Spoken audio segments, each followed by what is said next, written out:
폴란드 얘기를 하면서 네. 이와 관련돼서 우리 요새 주가 흐름이 좀 방산, 네. 그 다음에 모두의 기대를 몸으로 갖고 있는 배터리 산업을 얘기해 볼까 해.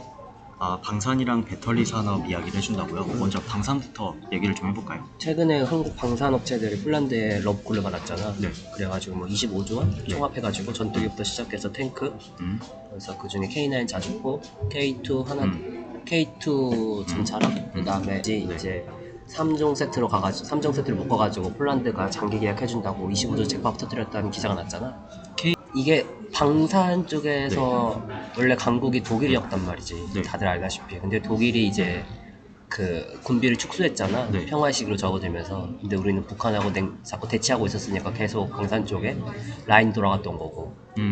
게다가 이제 독일 같은 경우는 제2차 세계대전 전범국, 특히 히틀러가 폴란드를 침공했었잖아. 아, 그런 역사가 있죠. 맞아요. 네. 이쪽에서 기술이 다 독일에 있었거든. 그래서 네. 우리나라 방산업체들 보면 부품단으로 내려가면 독일하고 이렇게 기술 협약 맺고 같이 개발하는 제품들이 많아. 엔진 같은 거, 네. 무기 같은 것들. 그런 거를 이제 우리나라가 영국이랑 다른 유럽 국가랑 기술 제휴를 먹고 내재화 시켰거든. 자국산으로. 아, 원래는 우리 독일이랑 기술 협약을 맺었었는데 영국이랑 이렇게 협약을 해서 자국화를 시켜냈구나. 그래가지고 거기서 이제 수출 제약이 풀린 거지. 폴란드에. 아, 그러니까 우리 기술 내재화했으니까 마음대로 수출을 할 수가 있게 된 거네. 그래가지고 네. 그랬다가 뭐 폴란드를 보면 뭐 지형이 그냥 평지야. 그런 다음에 네. 국경은 우크라이나랑 접하고 있고. 폴란드 기병 유명하잖아. 그래서 그랬나? 네, 기병이 유명해요. 되게. 아무튼 그래가지고 만약에 러시아가 우크라이나를 어느 정도 일정 영토를 잡아먹고 그런 다음에 친러 정권을 성향의 세우고 정당을 친러 내각을 거기다가 이제 심어놓고 그러면 이제 폴란드 입장에서는 되게 불안해지는 거지. 가뜩이나 엄폐 같은 것도 없는데. 다 평지인데 밀고 들어오면. 그치. 우크라이나는 자꾸 러시아랑 전쟁하면서 뭐 참호도 파고 뭐 거기다가 뭐 성벽이 아니지 뭐 성벽 같은 것도 짓고 해가지고 엄폐물이 많았는데 폴란드는 그런 게 없다 하더라고. 그냥 평지구나. 그래서 만약에 이렇게 러시아 소나기로 우크라이나가 들어가면 이제 폴란드 입장에서는 위험해지니까 안보의 위기를 더 느끼니까 이쪽에다가 자꾸 없어졌다고 구라치고 우크라이나에다가 무기를 엄청 전해주고 있거든. 폴란드에서 없어진 전차가 갑자기 우크라이나에서 나타나는. 신기한 사태. 폴란드의 산업을 보면 네, 산업적으로 폴란드를 보면 에너지는 러시아 동부권에 의존하고 그 에너지를 갖고 와서 1, 2차 가공 마진을 해가지고 파는 거는 서방 세계에다가 딱 한단 말이야. 제조업 국가예요. 그러니까 유럽의 제조업의 강국을 자처하고 있지. 폴란드가. 네. 그러니까 동부권과 서부권을 동시에 눈치를 봐야 되는 그런 입장이거든.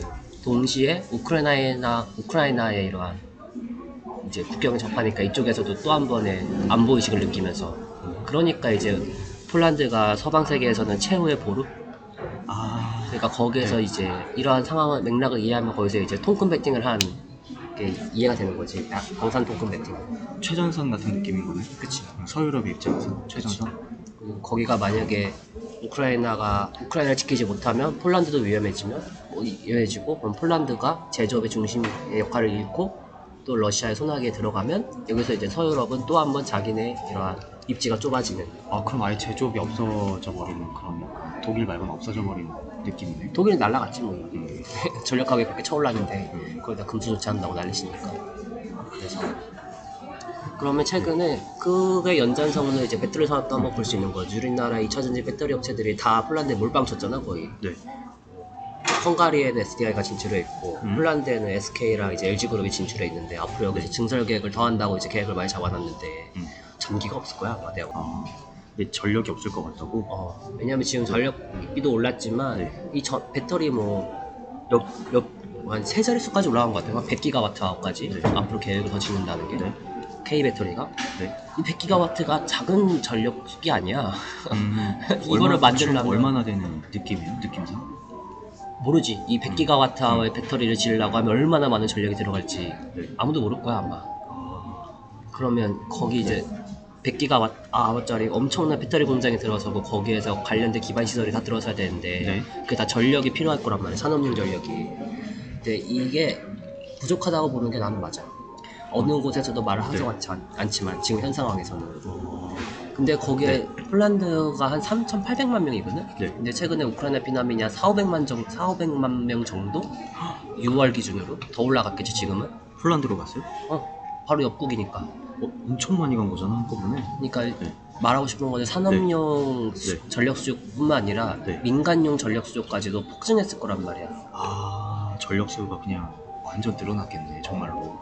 게다가 지금 폴란드는 몰래 우크라이나에다가 별국 지원해주고 있으니까 러시아 네. 입장에서는 안 입고 올 거 아니야. 그쵸.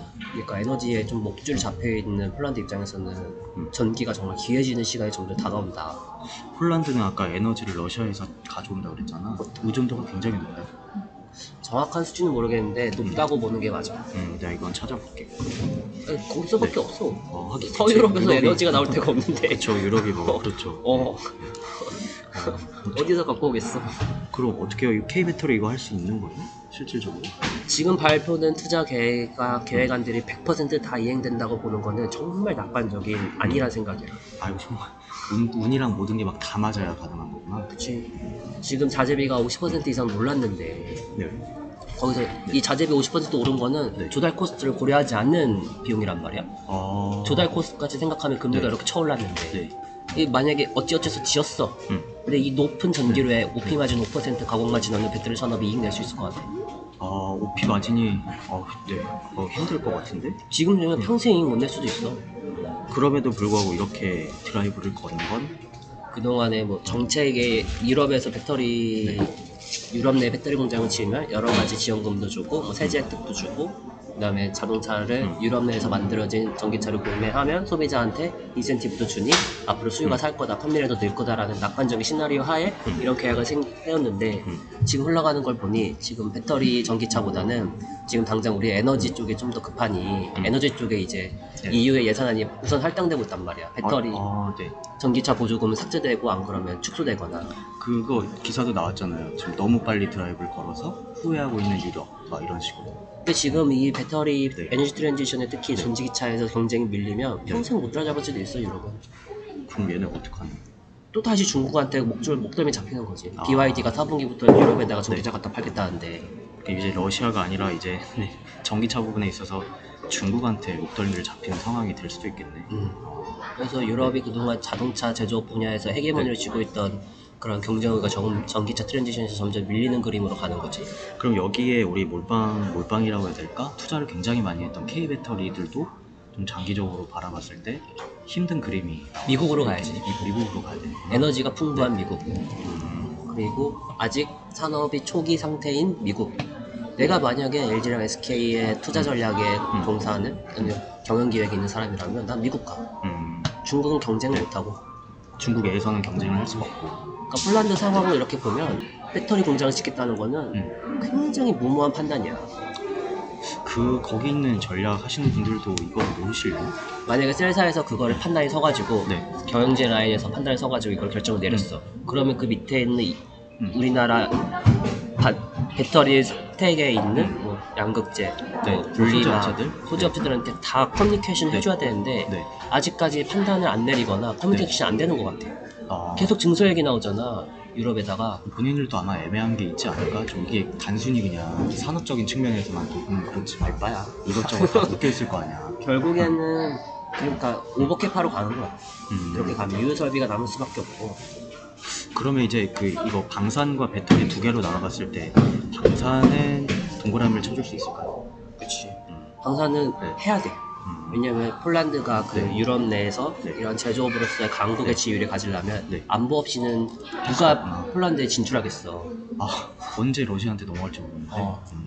그 네. 위협을 감수하고 갈 네. 사람은 없을 때는 이것부터 잡고 그런 다음에 에너지의 그런 안정성이 기반이 있고 그다음에 뭐 인프라 투자가 더 늘어나가지고 전력 수요분을 감당할 수 있을 만큼의 공급이 들어오면 네. 그 다음에 이제 제조업 시설들이 들어서는 방산부터 잡아야지. 오케이. 그런데 그러면 하나만 더 물어볼게. 폴란드는 내륙 국가잖아. 미국의 LNG를 갖고 올 수가 없는데. 그 유럽을 보면 그 망이 촘촘히 짜여 있어. 그래서 조금만 조정해주면 네. 된대 이렇게. 그냥 다른 나라 LNG 터미널 통해서 들어온 거를. 이게 이번에는 좀 더 네. 그렇기 때문에 네. 이제 만약에 독일로 노스트림 2가 들어오면 독일에서부터 이제 연결되는 모든 가스관이 유럽에 쫙 퍼질 수 있었던 건데 네. 이제 노스트림 1, 노스트림 2 그 외 여러 유럽 가스관이 하나둘씩 잠겨지기 시작하면서 네. 유럽 내에 이제 전기료가 다 같이 올라버리는 아, 그런 상황으로도 생각해볼 수 있는 거지. 이렇게 알겠습니다. 여기에서 또 이렇게 어떻게 지금 상황이 돌아가고 있는 건지 이렇게 또 알려주세요.